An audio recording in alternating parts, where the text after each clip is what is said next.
Hello everyone, welcome back to my channel biology with Sonu. हम लोग जो है ह्यूमन फिजियोलॉजी में एंडोक्राइन सिस्टम को स्टडी कर रहे हैं एंड ये इसकी जो है इसका एंडोक्राइन सिस्टम का थर्ड पार्ट है, जिसमें हमें एड्रीनल ग्लैंड से आज स्टार्ट करना है। एंड आप लोग प्लीज़ मुझे कमेंट सेक्शन में बताइएगा कि आप लोगों को मेरी वीडियोस कैसी लग रही हैं एंड ज़्यादा से ज़्यादा अपने फ्रेंड्स के साथ शेयर कीजिएगा, जिससे कि उन वो भी इस कंटेंट का बेनिफिट ले सकें।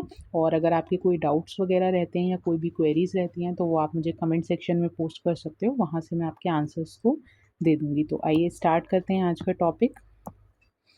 हमें एड्रीनल ग्लैंड से स्टार्ट करना है। एड्रीनल ग्लैंड, या इसी को हम क्या बोल देते हैं, 4S ग्लैंड बोल देते हैं, ठीक है, या फिर सुप्रा रीनल, या फिर इसी को एपीरीनल। ये जो अदर नेम्स हैं ना वो सब आपको ध्यान रखने हैं। और एंगर ग्लैंड, ठीक है, एंगर ग्लैंड, ठीक है। अगर इसकी लोकेशन की बात करें तो जैसे कि ये हमारी किडनी है, तो किडनी के ऊपर ये इस तरीके से ऐसे सिचुएटेड होता है, ठीक है। और ओरिजिन वाइज देखें तो ये कैसा होता है, एक्टोमीजोडर्मल होता है, ठीक है। एक्टोमीजोडर्मल है क्यों? क्योंकि इसका जो एड्रीनल कॉर्टेक्स वाला पार्ट है ये मीजोडर्मल इन ओरिजिन होता है, ठीक है, मीजोडर्मल होता है। और वहीं पे बात करें अगर एड्रीनल मेड्यूला की, तो ये एक्टोडर्मल इन ओरिजिन होता है, ठीक है। इसी को हम इसके अलावा इसको हम लाइफ सेविंग ग्लैंड या फिर लाइफ सेविंग ग्लैंड या फिर हम इसको इमरजेंसी ग्लैंड भी बोल देते हैं, ठीक है। इमरजेंसी ग्लैंड जी है ये, ठीक है बेटा। तो ये सारे जो नेम्स हैं इसके, जैसे कि 4S gland, suprarenal, epirenal, anger gland या लाइफ सेविंग ग्लैंड या इमरजेंसी ग्लैंड, ये सारे नेम्स जो हैं आप लोगों को ध्यान रखने हैं, ठीक है। अब देख लेते हैं कि एड्रीनल कॉर्टेक्स से कौन कौन से हार्मोन सिक्रीट होते हैं और एड्रीनल मेड्यूला से कौन कौन से हार्मोन सिक्रीट होते हैं। तो एक एक करके हम लोग लिखते हैं। एड्रीनल कॉर्टेक्स देख लेते हैं पहले, ठीक है। अच्छा, जो हम इसे 4S ग्लैंड बोल रहे थे ना, वहाँ पर भी नोट कर लीजिएगा। 4S क्यों बोलते हैं? सॉल्ट, एस किस चीज़ के लिए? एक एस सॉल्ट के लिए, एक एस शुगर के लिए है, एक एस सेक्स के लिए है, एक एस स्ट्रेस के लिए, ठीक है। तो ये 4S हो गए आपके, ठीक। अब आ जाते हैं वापस से एड्रीनल कॉर्टेक्स पर। तो देखो, एड्रीनल कॉर्टेक्स को हम 3 जोन्स में डिवाइड करते हैं, ठीक है। आउटर जोन, मिडिल जोन और इनर जोन, ठीक है। तो आउटर जोन को हम क्या बोल देते हैं, जोना ग्लोमेरुलोसा, ऐसे करके लिख लो आप यहाँ पर, आउटर जोन, ठीक। इसे हम क्या बोल देते हैं, जोना ग्लोमेरुलोसा, ठीक है। आउटर जोन ये कैसा होता है, मिनरेलो कॉर्टिकॉइड्स, कॉर्टिकॉइड्स सिक्रीट करता है, जैसे कि एल्डोस्टेरॉन बोलते हैं, ठीक है। ये कैसा है, सॉल्ट रिटेनिंग हार्मोन है, ठीक है। नेक्स्ट बात करें आउटर जोन के बाद मिडिल जोन की, तो मिडिल जोन को हम क्या बोल देते हैं, जोना फेसिक्युलाटा, फेसिक्युलाटा, ठीक है। ये क्या मिडिल जोन क्या सिक्रीट करता है, ग्लूकोकॉर्टिकॉइड्स, कॉर्टिसोन। एग्जाम्पल क्या हो गया इसका, कॉर्टिसोन। ये किसके लिए होता है, शुगर मेटाबॉलिज्म के लिए, ठीक है। मिडिल जोन हो गया। देन बात करें इनर जोन की,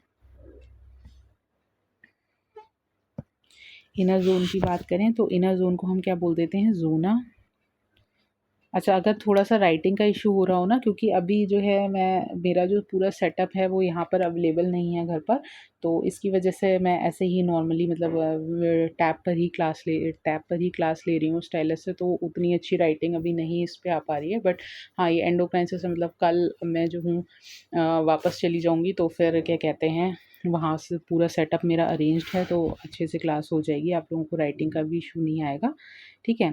जोना रेटिकुलरिस। बट हाँ, जो भी मैं बोल रही हूँ उस चीज़ को आप सुन करके लिख सकते हो अगर राइटिंग में नहीं समझ में आ रहा है तो, ठीक है। तो इनर जोन क्या सिक्रीट करता है, 6 कॉर्टिकॉइड्स। इसका एग्जांपल लिख लीजिए, DHEA, ठीक है, डाईहाइड्रो इपीएंड्रोस्टेरॉन। ये मैंने आपको जब वहाँ पर क्लासिफिकेशन करवाया था सारे हार्मोन्स का, तो वहाँ पर भी ये फुल फॉर्म लिखवाई थी, तो आप लिख सकते हो। ये काय के लिए रिस्पॉन्सिबल है, सेक्शुअल कैरेक्टर्स के लिए, ठीक। तो ये हो गया क्या, ये हमारा हो गया एड्रीनल कॉर्टेक्स के हार्मोन्स, आउटर, मिडिल और इनर के, ठीक है, zona glomerulosa, zona fasciculata, zona reticularis. तो इसको आप कैसे याद रख सकते हो, आप इसको GFR से याद रख सकते हो, सीक्वेंसिंग। ठीक है, GFR, G for glomerulosa, F for fasciculata and R for reticularis. ठीक है, ट्रिक है ये एक तरीके से इसकी लर्न करने की। नेक्स्ट आ जाते हैं एड्रीनल मेड्यूला के हॉर्मोन्स। ठीक है, एड्रीनल, नेक्स्ट हेडिंग डाल लो मेड्यूला।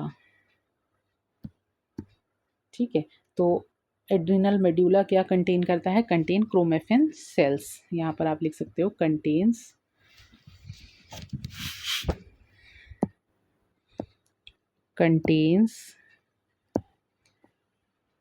क्रोमेफिन सेल्स। ठीक है, जो कि क्या सिक्रीट करते हैं, सिक्रीट्स स्ट्रेस हार्मोन्स। ठीक है, स्ट्रेस हार्मोन्स। और स्ट्रेस हार्मोन्स कौन कौन से हैं, एड्रीनलिन है, एड्रीनलिन एंड नॉर एड्रीनेलिन। ठीक है, या इसी को हम 3F हार्मोन भी बोल देते हैं, 3F हार्मोन में। तो 3F क्या है, फियर, फाइट, फियर, फ्लाइट। ठीक है, अच्छा अब एक एक करके ना वो भी देख लेते हैं जो हमने ऊपर मिनरेलोकॉर्टिकॉइड्स, ग्लूकोकॉर्टिकॉइड्स, उनके बारे में भी थोड़ा सा स्टडी कर लेते हैं, क्योंकि ऊपर इधर जगह नहीं है तो मैं यहाँ पर ही नीचे लिख दे रही हूँ। आप लोग अपना जहाँ आपने लिखा हो उसी के आगे थोड़ा सा शॉर्ट में लिख लीजिएगा। ठीक है, क्योंकि यहाँ से क्वेश्चन बन जाता है। तो देखो मिनरेलोकॉर्टिकॉइड्स में क्या था, मिनरेलोकॉर्टिकॉइड में हमने क्या देखा था, एग्जाम्पल हमने देखा था एल्डोस्टेरॉन को। ठीक है, एल्डोस्टेरॉन।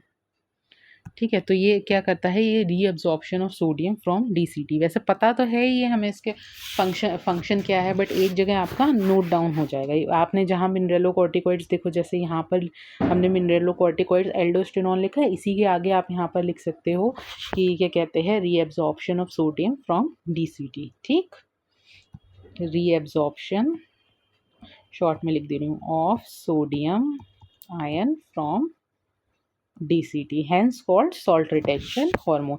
मतलब अगर हम बोल रहे हैं कि एल्डोस्टेरॉन जो है सॉल्ट रिटेंशन हार्मोन है, तो हमें पता होना चाहिए कि हम इसे सॉल्ट रिटेंशन हार्मोन क्यों कह रहे हैं, क्योंकि ये क्या कर रहा है, रीअब्जॉर्प्शन कर रहा है सोडियम का फ्रॉम DCT से। ठीक, नेक्स्ट देखते हैं ग्लूकोकॉर्टिकॉइड्स। तो ग्लूकोकॉर्टिकॉइड्स में क्या था हमारा, कॉर्टिसोल था। ठीक है, कॉर्टिसोल क्या कर रहा था, क्या फंक्शन था इसका, शुगर मेटाबॉलिज्म में, शुगर मेटाबॉलिज्म। एंड दूसरा एंटी इंसुलिन इफेक्ट होता है इसका, एंटी इंसुलिन इफेक्ट। ठीक है, एंटी इंसुलिन इफेक्ट क्या हो गया, यानी कि ये प्रमोट करेगा ग्लाइकोजिनोलाइसिस को, इनहिबिट करेगा ग्लाइकोजिनेसिस को, और प्रमोट करेगा ग्लूकोनियोजेनेसिस को। ठीक है, अच्छा इसके अलावा also acts as immunosuppressive agent. Cortisol क्या करता है, also acts as immunosuppressive agents। ठीक है, और इसका एंटी इन्फ्लेमेटरी इफेक्ट भी होता है, एंटी इन्फ्लेमेटरी इफेक्ट। ठीक है, तो ये चारों फंक्शंस जो हैं इसके आपको कॉर्टिसोल के याद रखने हैं। नेक्स्ट आ जाते हैं 6 कॉर्टिकॉइड्स पर। 6 कॉर्टिकॉइड्स, तो इसमें क्या देखा था हमने, इसमें हमने देखा था DHEA, यानी कि डाईहाइड्रो एपी एंड्रोस्टेरॉन। ये कैसे होते हैं, ये वीक एंड्रोजेंस होते हैं, वीक एंड्रोजेंस। ठीक है, इनका फंक्शन क्या होता है, ग्रोथ ऑफ जो हमारे एक्सियल हेयर्स आते हैं ना आर्म पिट्स पर, growth of axial hairs, bracket में लिख लो आर्म पिट्स, एंड जो हमारे प्यूबिक हेयर आते हैं जेनाइटल्स पर, प्यूबिक हेयर और जेनाइटल हेयर। ठीक है, वो किसकी वजह से आते हैं, वो इसी DHEA की वजह से आते हैं। ठीक, अब नेक्स्ट हम लोग आ जाते हैं गोनाड्स के हॉर्मोन्स देख लेते हैं। नेक्स्ट हेडिंग डाल लो गोनाड्स, या इन्हीं को हम और क्या बोल देते हैं, प्राइमरी सेक्स ऑर्गन्स बोल देते हैं। ठीक है, तो अगर मेल गोनाड्स की बात करें तो मेल गोनाड्स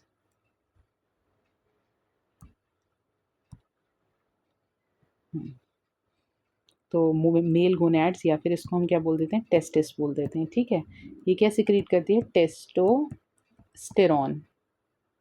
ठीक है, कहाँ से? फ्रॉम लीडिंग सेल या interstitial cell under the influence of ICSH, या इसी को हम LH बोल देते हैं। ठीक, तो यहाँ पर आप इस तरीके से नोट कर सकते हो, टेस्टोस्टेरोन के नीचे ही नोट कर लेना, फ्रॉम लीडिंग सेल और इंटरस्टिशियल सेल्स। ठीक है, under the influence of ICSH। फिर बात करें अगर फीमेल गोनाड्स की, तो फीमेल गोनाड को हम क्या बोल देते हैं? इसे हम बोल देते हैं ओवेरी। ठीक है, ये दो हार्मोन सिक्रीट करती है, एक तो एस्ट्रोजन, ठीक है, कहाँ से? फ्रॉम ओवेरियन फॉलिकल्स, एंड दूसरा प्रोजेस्टेरॉन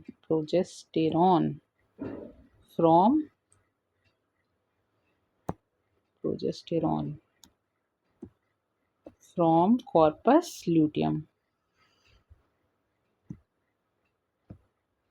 ठीक है, अच्छा रोल देख लेते हैं, या एक तरीके से करके फंक्शन देख लेते हैं। सबसे पहले टेस्टोस्टेरोन का नेक्स्ट हेडिंग डाल लो, रोल ऑफ टेस्टोस्टेरोन। ठीक है, तो रोल ऑफ टेस्टोस्टेरोन की बात करें तो एक तो ये हेल्प करता है किसमें? स्पर्मेटोजेनेसिस, इसके फंक्शन में आ जाता है। इसके अलावा मेल सेकेंडरी सेक्सुअल कैरेक्टर्स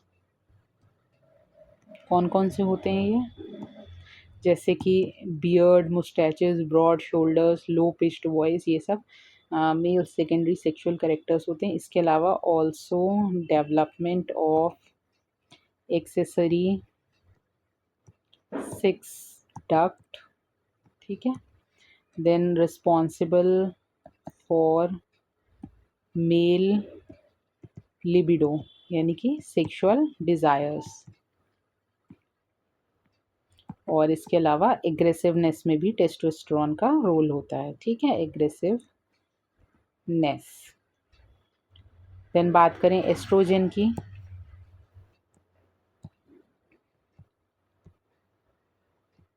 तो responsible for oogenesis, responsible for female secondary sexual characters, female secondary sexual characters कौन से हो गए? ब्रेस्ट डेवलपमेंट हो गया, हाई पिच्ड वॉइस हो गया, नैरो शोल्डर्स हो गया, एंड फीमेल लिबिडो हो गया। ठीक है, नेक्स्ट बात करते हैं अगर प्रोजेस्टेरॉन की, तो कहाँ से सिक्रीट हो रहा था ये? कॉर्पस ल्यूटियम से। ये कैसा है, कैसा हार्मोन है? प्रेगनेंसी हार्मोन है ये। ठीक है, प्रेगनेंसी हार्मोन है, और इसका मेन फंक्शन क्या है? Prevents shedding of endometrium of uterus, prevents shedding of endometrium of uterus.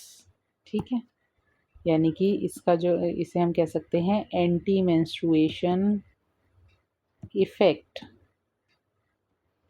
ठीक है, अच्छा एक चीज़ और बताओ, बर्थ हार्मोन क्या था? ऑक्सीटोसिन था। एक जगह नोट कर लो। अच्छा चलो इसे ऐसा कर लो, बर्थ हार्मोन क्या था? अलग से नोट करके लिख लेना, बर्थ हार्मोन था ऑक्सीटोसिन। ठीक है, मेटर्निटी हार्मोन की अगर बात करें, अगर मेटर्निटी हार्मोन पूछता है तो वो हो गया प्रोलैक्टिन। ठीक है, और वहीं पर अगर पूछता है प्रेगनेंसी हार्मोन तो वो क्या हो गया? प्रोजेस्टेरॉन। ठीक, अच्छा अब टेम्परेरी एंडोक्राइन ग्लैंड्स भी देख लेते हैं यहाँ पर। ठीक है, नेक्स्ट हेडिंग डाल लो,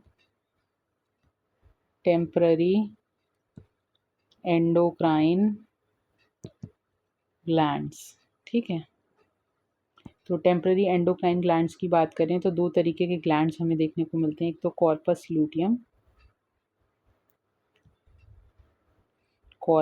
ल्यूटम, ये क्या सिक्रीट करता है? प्रोजेस्टेरॉन, और दूसरा है प्लेसेंटा। ठीक है, प्लेसेंटा के हॉर्मोन्स की अगर बात करें तो HCG,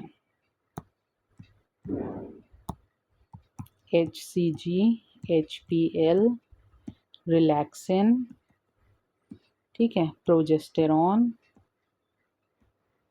एंड एस्ट्रोजन, ठीक है। अच्छा, ये जो 3 हार्मोन है HCG, HPL और रिलैक्सिन, ये केवल सिक्रीटेड ओनली ड्यूरिंग प्रेगनेंसी, ठीक है। और रिलैक्सिन जो है वो लेटर फेज ऑफ प्रेगनेंसी में सिक्रीट होता है, लेटर फेज ऑफ प्रेगनेंसी में, ठीक, later phase of pregnancy. Placenta का मेन फंक्शन क्या होता है? प्लेसेंटा का main function gaseous exchange and nourishment होता है, ठीक। अब देख लेते हैं ट्रॉपिक हॉर्मोन्स को भी। नेक्स्ट हेडिंग डाल लो, ट्रॉपिक हॉर्मोन्स। ट्रॉपिक हॉर्मोन्स, तो ट्रॉपिक हॉर्मोन्स बेसिकली क्या होते हैं? ऐसे हॉर्मोन्स जो कि एंडोक्राइन ग्लैंड से ही सिक्रीट हो रहे हैं और इनका जो टारगेट है वो दूसरा एंडोक्राइन ग्लैंड ही होता है, ठीक है। तो यहाँ पे आप लिख सकते हो secreted from endocrine gland and whose target is also an endocrine gland, ठीक है। तो इसमें क्या क्या आ जाता है? एक तो ऑल शॉर्ट में लिख दे रही हूँ, हॉर्मोन्स ऑफ हाइपोथैलेमस, ठीक है, हाइपोथैलेमस। इसके अलावा ACTH फ्रॉम, ये एंटीरियर पिट्यूटरी से सिक्रीट होता है और इसका जो टारगेट होता है, टारगेट क्या है इसका? एड्रीनल कॉर्टेक्स है, ठीक है, एड्रीनल कॉर्टेक्स है। इसके अलावा बात करें तो TSH, ये भी एंटीरियर पिट्यूटरी से सिक्रीट होता है, इसका टारगेट क्या है? थायराइड ग्लैंड, ठीक, थायराइड ग्लैंड है। देन FSH, ये भी एंटीरियर पिट्यूटरी से सिक्रीट होता है, इसका टारगेट क्या है? Target gonads. And similarly LH, ठीक है, इसका भी टारगेट क्या है? गोनैड्स, ठीक।